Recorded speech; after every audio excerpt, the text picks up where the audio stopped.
That's my best friend.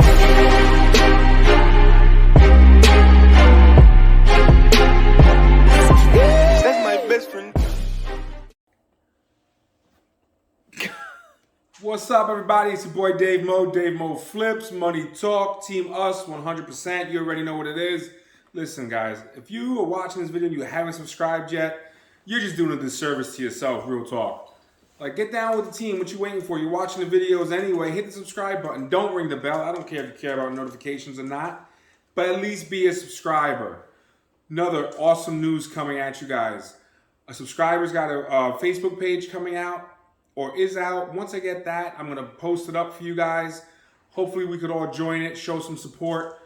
We are also coming up with a Facebook page. I'm going to have my girl take care of it for us.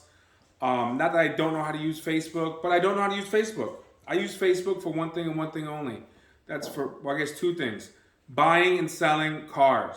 That's it. I could give a damn what Aunt Susie's doing with her kids and how her toast looks like Jesus.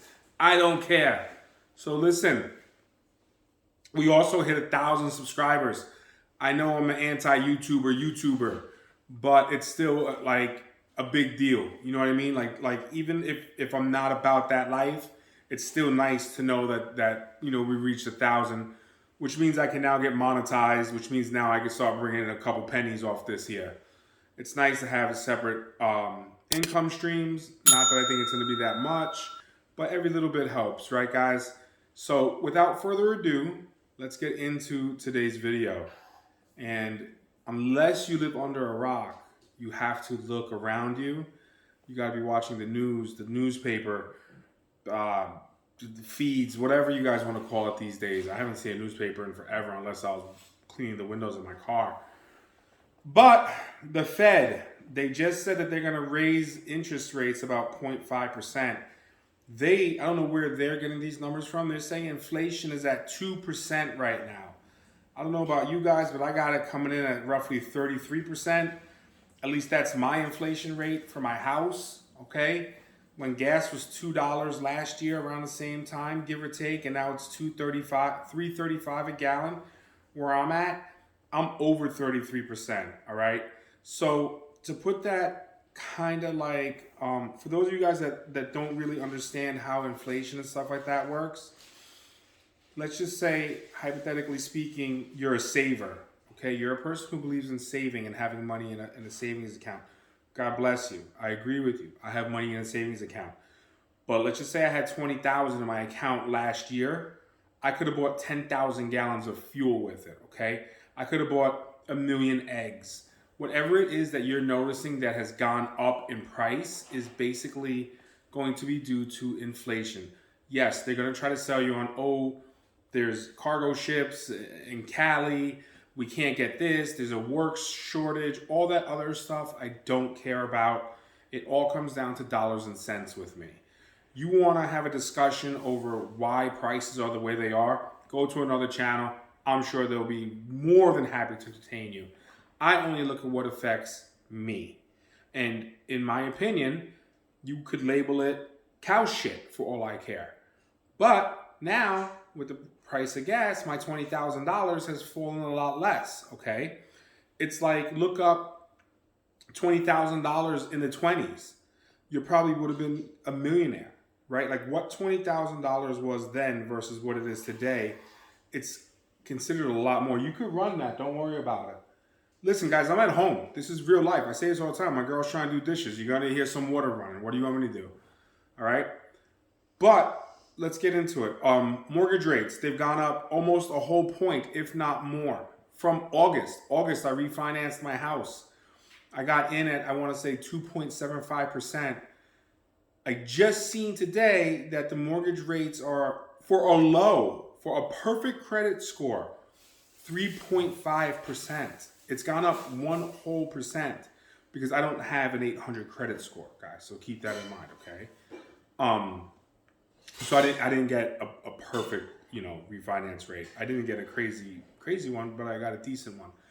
Regardless, everything is going up. So what's going to end up happening is banks are not going to want to put money in the street so much because when they get their money back, it's not enough money back, or they're going to raise their interest rates a lot higher because they have to make money as well.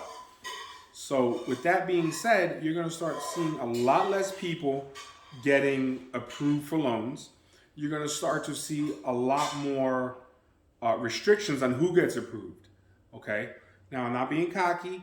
I'm not trying to be a jerk, but for people like myself that have a couple bucks and they have a decent credit score and they have a career or provable income, we'll probably do really well right now.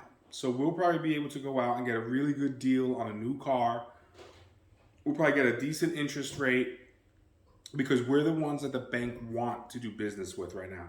As a matter of fact, I just opened up with a new credit union, an account 2 or 3 weeks ago. So I did it all online, called them up, whatever. And they had, they got my social, all that stuff. They offered me a $100,000 line of credit. And I declined. I said, no, thank you. I'm not interested at this time. I don't need it. And I don't understand why I would have it if I don't need it. When I actually had to go into the branch and take care of some stuff, put it like this is so new. I just now today got my debit card, okay? They offered me a $150,000 line of credit. I'm not saying that to brag. I'm not trying to boast. What I'm trying to say to you is that's where the credit line, that's where my credit is. So banks are still issuing money, but they're issuing it to certain people. As time goes on, it's going to start to fall. That belt is going to start getting tighter and tighter. You're going to start to see floor plans get taken back again. You remember when COVID first rolled in here? Dealerships were losing cars because floor plans were like, no, it's too risky over time. We need to take that money back. So guys had $250,000 line of credits getting knocked down to 70. Like, no, that's it. Sell what you got, pay us back. We're tightening our belts. The same thing happened with when you went to banks. No one was really getting approved for credit cards, personal loans. Secured loans, always great. Secured lines of credit, always great. But that's what that is. So now, if you're paying attention to what's going on in the world, you're going to notice we're back there. Maybe even worse off. Would I say that we're at 2008, the housing market bubble? I'm not going to say that. I think people want to say that and they want to act like it's going to be the end of the world. But the truth of the matter is, no one really knows. It's all speculation, okay? Here's what my suggestion is to you. If you got a couple dollars saved up, whatever the dollar amount is, I'm doing this too. And I'll get into what I'm doing. If you got a couple bucks saved up, I say just get your retail installment license so you can start doing your own buy here, pay here. Okay? Do not buy here, pay here your way out of business. I've gone over this with you guys before, and I'm speaking from the heart. If I was to open up a car dealership right now, tomorrow, I would not be worried about traditional financing. I would not be worried about the banks right now. Given the climate of what's going on out there in the world, financially speaking, I'm not messing with the banks. I'm not, you know what I'm saying? Like that's not my thing. If they want to offer me a floor plan, I myself consider myself to be well seasoned in the buying and selling cars. I myself consider me to be very disciplined when it comes to using other people's money. So I think I would use their floor plan. If I'm a new guy, a new person to the game, I would not be using a floor plan. The floor plan is like Paulie from Goodfellas.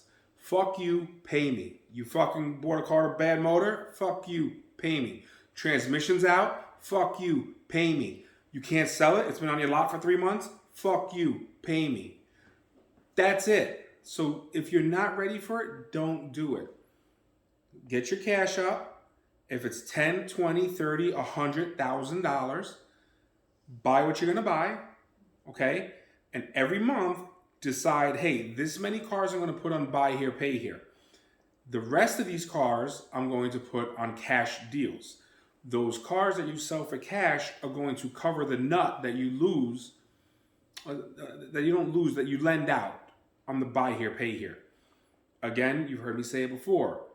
The days when you can go to the auction and buy a car and get that much money as a down payment and then finance your profit, they've come and gone.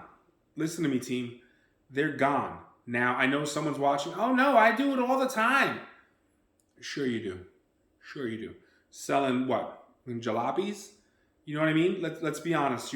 There's no way in hell you're getting a $3,000 down payment.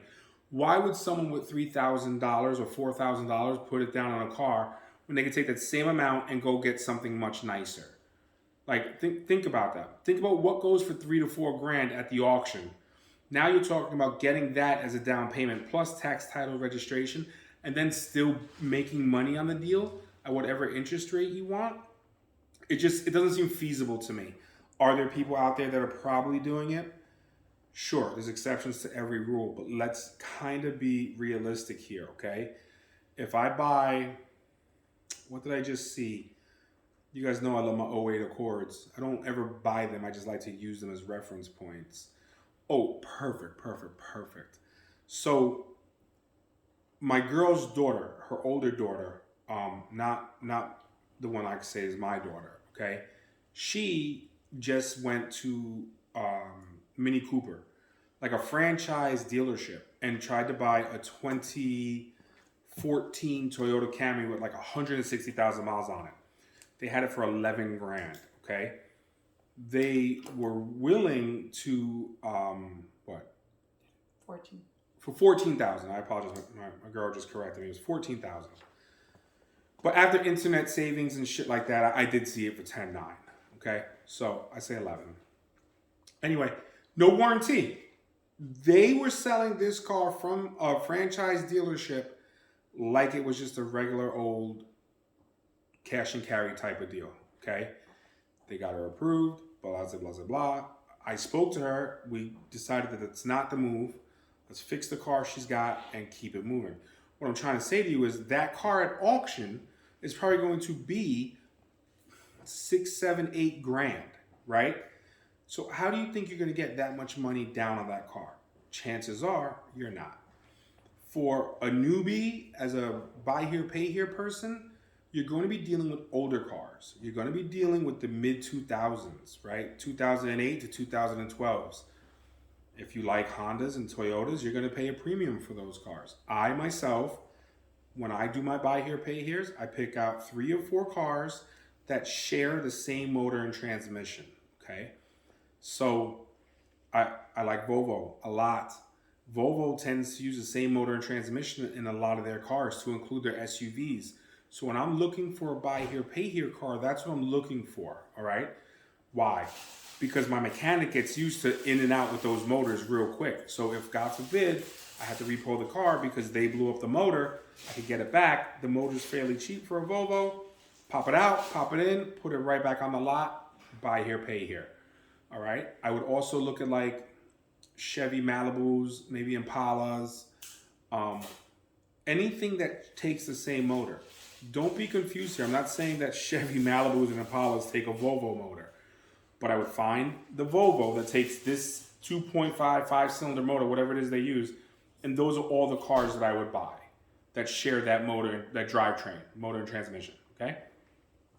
Now I would go out and I would find a GM vehicle that share the same motor, and that's what I would have. And then maybe add another one to the mix. So I would have a bunch of different buy here, pay here cars, but at the core, the drivetrains are all the same for those 3 or 4 types, okay?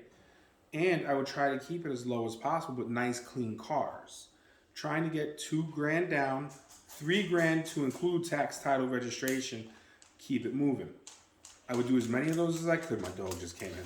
I would do as many of those as I could before I'm like running low on money, and then I would have my other cash cars, which now a cash car could be anything because I don't care because I'm never going to do repairs on that car. I'm going to sell those cars, I'm going to cover my bills, and move the fuck on. Move on, sorry. All right? And that's what I'm going to do. So my advice to you right now, looking at the world outside, get your financing license, get your retail installment license, and start a buy here, pay here shop. You do not have to run to the finish line, people. This game does not have to be won in a day, okay? You do not have to sell 100 cars to feel good about yourself. All right? Don't worry about the next man. Do your own thing. Do what's comfortable for you. If putting 3 cars on a buy here, pay here is what you want to do, then just do it. If you got the money and you could put 10, then do it. For me, I've always done, my goal was 10, 25, 50, 100. Once I hit the 100 mark, or once you hit 100 mark, and let's just say, the 100 mark has about 110 to deal with the 10% of non-payers and repos. At 300 a month, you're coming off with about, you're coming off with $30,000 a month, okay? You can then at that point say, okay, I'm gonna double that, right? Because you already have this cash flow. Now you're super secure in everything you're doing. There's no reason why you couldn't have 200, 300, 400 buy here, pay here's on the books. It just depends how good you are at handling your money and how good your team is. Because at that point, even at 100, you need a strong team. You need people to be collecting for you, okay? You need someone out here making phone calls. Hey, you missed your payment. You need someone to shut the GPS off, right? The same person who's making a payment, they're 3 days late, boop, we shut that car off. Start, interrupt. I know another place that, and this is the biggest pain in the ass I've ever heard in my whole life, but they do weekly payments. If you don't make a payment for that week, you don't have the PIN number to start the car. They will not give you the new PIN number to start your car until you make the payment. I've never seen this in action. I was only told that this is what this shop is doing. I think it's cool as hell. I think it's annoying for myself and the customer unless it's automated where they make the payment and automatically get the PIN number. But if I have to go in there at all hours of the night to give people their activation codes, like I'm not doing all that. You know what I mean? I myself personally, just so you guys know, I live in the state of Florida. Here in the state of Florida, because I don't have a dealership yet, I am currently looking for one. If you have 25K liquid, you can go get a retail installment license, which basically means I can issue lines of credit to anyone I want. In Florida, you can do this. So I'm going to take that license, that retail installment license, it's $600. You got to pass a background search, a background check. And like I said, you need to have that liquid. So, and you got to get a bond. You got to be bonded. So what I'm going to do is I'm going to start a new LLC for the financing company, and I will buy paper from the owner of the dealership I'm at. And it's basically myself because I'm the rep there, right? So when I run the buy here, pay here, the only thing I'm going to do is say that customer A is taking a loan from my finance company, which will then pay the dealership, which then will come back to me anyway, okay? But for legality purposes, they're applying for a loan through my finance company, getting approved for it, and then getting the car they want. To the customer, it's all just a buy here, pay here deal. And my finance company will own the paper on it. My finance company will be the lien holder. My finance company will be in charge of doing repossessions. My finance company will be in charge of lien releases and stuff like that. Does it seem a little bit more involved? It absolutely is. But because I don't have a dealership, I'm having a hard time finding a location right now. This is what I have to do. It's nice that Florida offers that. I'm not saying that your state does not. You should definitely look into it if you are a rep in a different state. But yeah, so, given everything where we're at right now, that's exactly the way that's what I'm going to be doing. It's not exactly what I would be doing. It's what I'm going to be doing. Cash to me is king, but listen, banks and stuff like that, credit card companies, banks, and look at anyone that lends money, okay? They never lose. Look at Vegas. You know why Vegas, the house always wins? Because they have more money than you do. That's the truth of the matter, okay? When you can stay in the game till forever, your opposition will eventually have a downturn. And the reason why the house always wins is because we'll just keep playing and playing and playing and playing and playing and playing. our money never ends, okay? Our money never stops. Eventually, the person going up against you has to stop.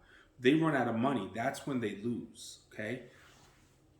Like that, I don't even know how else to explain it to you. When you're sitting at the head of the table because you're the individual that's handing out loans to other people, all you're doing is collecting money at that point, right? Don't worry, don't focus on the default ratios, okay? People are going to default their cars. They're going to blow up. They're going to get crashed. People are not going to pay their gap insurance. You can at that point take them to small claims court. You have the contract. Now you garnish their paycheck. This job sucks. Or you could just take it on the chin, like, all right, you know what? I lost one. Whatever, right? You repo it, you crush it, you get what you can. You maybe pull the motor and the transmission if they're still good, because you're using the same types of cars. Now you have a motor and transmission if one blows, whatever. But don't get hung up looking on the negativity, okay? I apologize. You guys know I'm long-winded, and I'm very comfortable in my chair, and I don't even want to get up to hit stop recording. You know what's messed up is I want to take this chair upstairs to my office, and my girl won't let me. This thing reclines and everything. It's got the rivets. I really like this chair a lot. Can you guys see this chair? I love it. Anyway, check this out. Hey, babe, can you hit stop for me? That's my best friend.